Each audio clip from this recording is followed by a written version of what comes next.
everyone, and welcome to the review of round 10 of the GTR2 GT series, season 2. We're lagging towards the end now, only this and 2 more rounds to go, which by now is only 2 rounds because this is already done and various stuffs.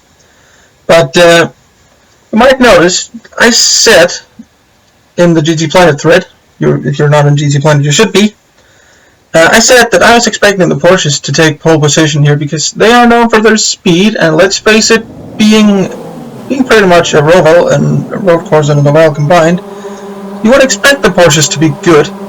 But amazingly, the Ferraris somehow managed to lock out the entire top 8 on the grid, and I was expecting them to be the underdogs here. So yeah, well, things are happening again.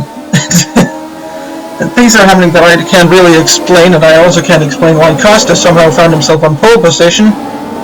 But he did, and he somehow managed to keep that all the way around the first corner, and as you may have seen in the background, there was, let's call it the usual first corner banter. And, well, let's face it, it's not really been a race unless there's been someone wanting too much too soon in the first corner. But, well, with that out of the way, it kind of relatively fast settled into a sort of calm-ish pace. I mean, they were at the point, I think the B-Spec drivers have finally gotten it into their head that this is not just about winning the race, they're actually scoring points in a championship. And it's not been set up in game or anything, because secondary liveries and everything would completely screw up everything. But I do have a feeling that they're actually smarter than we think they are. It's like my old PlayStation. My old fat PlayStation 3, and I'm going way off topic here, but my old fat PlayStation 3, called Roman, because it was a fat one, and GTA 4 references everyone. But if he didn't want to work, you would just simply threaten him, and suddenly he would do whatever you wanted him to. I have a feeling that the AI might be about to take over the world. I just hope they are a little better than the GTR2 AI. Despite that. Also that transition though. Yeah, that was totally unintentional, and I have a little bit of battling here, Fistball versus Dammit. And Dammit kind of shows what would be the template for overtakes for most of the time. Just diving down the inside in the first corner, and I have Colin trying to do the same coming into the second corner, or well, I'm calling it the second corner. I don't know what to define as the second corner. This is my second corner, okay, so when I say the second corner, this is what I mean. Okay, fine, now we have that out of the way.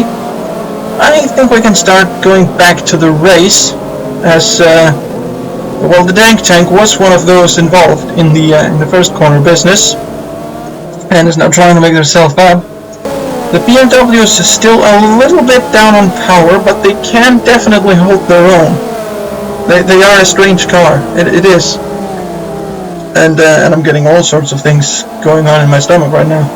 Which great. This has gone absolutely perfect. But there's a bit of contact there between Larisi and Costa, as Larisi goes for the lead on lap 7. And it was a slightly aggressive, but a great maneuver nonetheless. The question now, of course, can he keep it? Can he keep himself in the lead? And as I've led up to that, you can probably guess what's going to happen now. Not the exact same overtake, but Costa is on his tail here 2 laps later.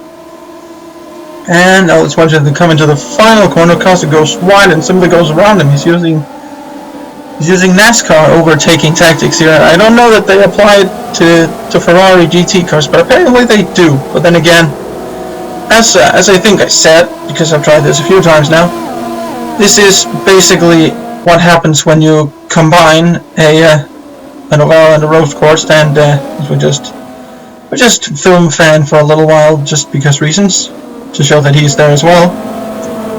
And, well, it was really a battle royale of the Ferraris, as Corning gets a little bit of a slide on through the first corner. And, yeah, well, as you can see, it's Ferrari, everything. And at this point in time, Ferrari have actually locked out the top 10. Every single Ferrari in the race, pretty much, is right up where the big points are. But and they were, of course, having a little bit of a battle between themselves. As we see here, that would be Wag. I'm pretty sure that is. Gets a bit of a slide in the first corner and actually loses control of it. No contact or anything, it's just a simple driver error. Oh, it's okay, it happens. And, well, that does mean he has now fallen a little bit down here. He's still ahead of the BMW, so that's somewhere inside the top 10. And that's good enough, because that is still quite a few points you're gonna get there. If it wasn't for Gregory trying to overtake, he's on the inside now, but if he can keep it around, now Wag is gonna be on the inside, and, well, that's not gonna work. You can do it if you were human and you could keep it all around, but the AI can't. And, well, that's the short of it, pretty much.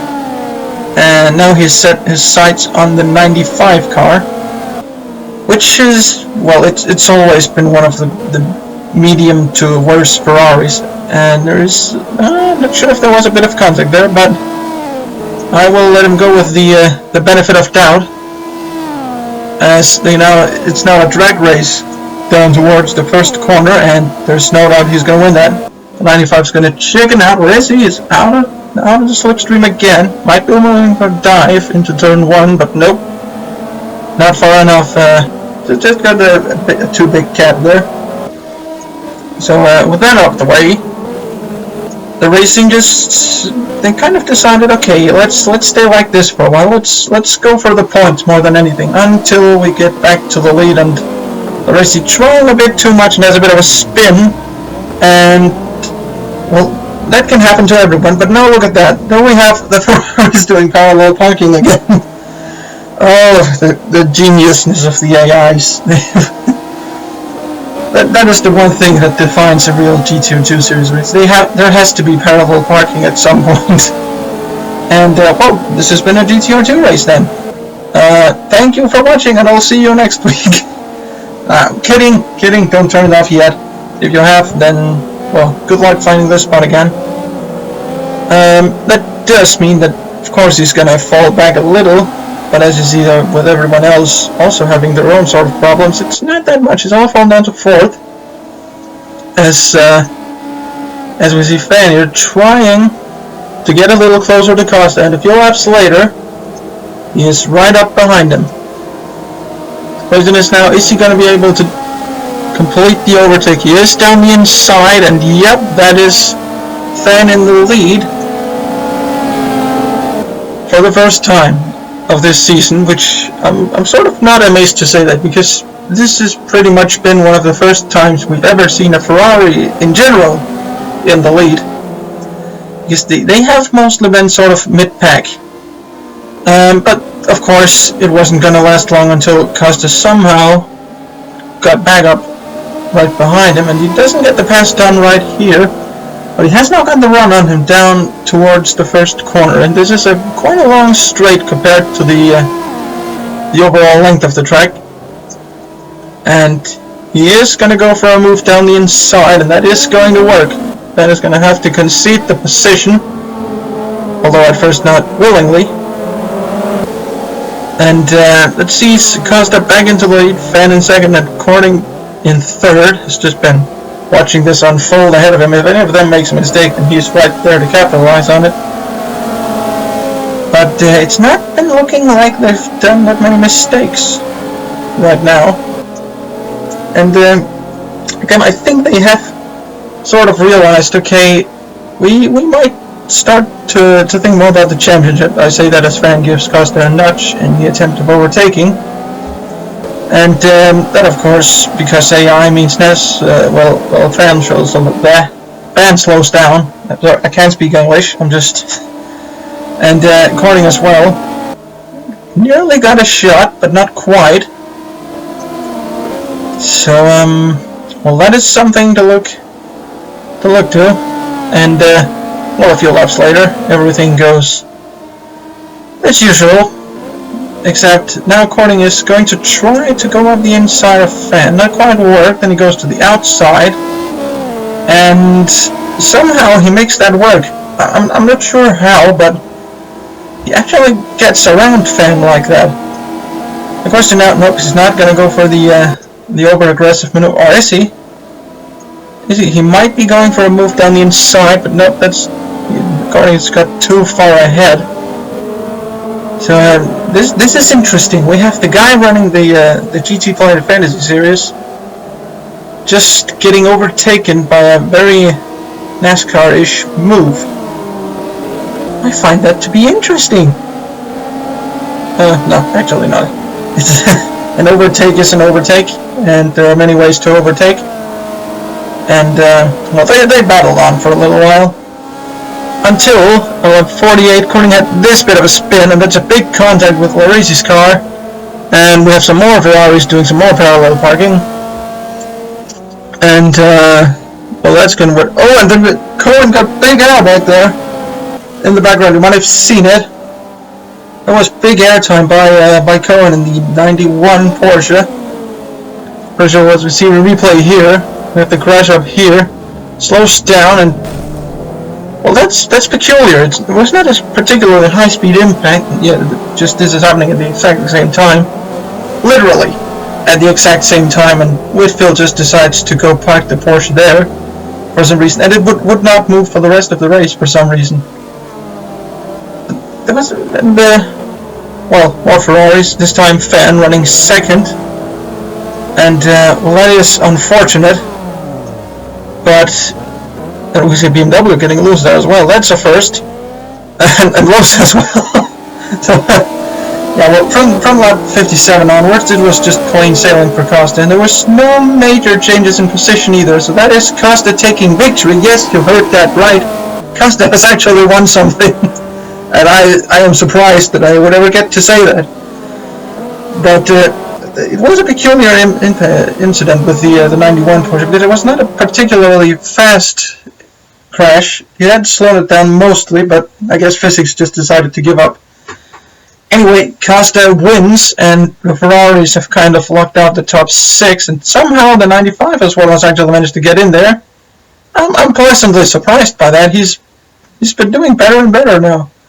And, well, I just hope he can finally keep that to the next season. He was getting better at the end of the first season as well, and, well, the rest is history.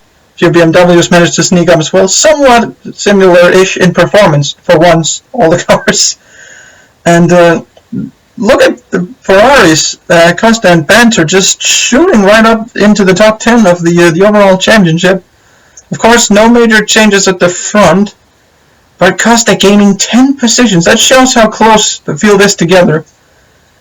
There is, however, another thing to this. These are literally the guys that can win the World Championship. We have 60 points to earn in the final 2 rounds, the next of which will be Le Mans, so I'll see you there.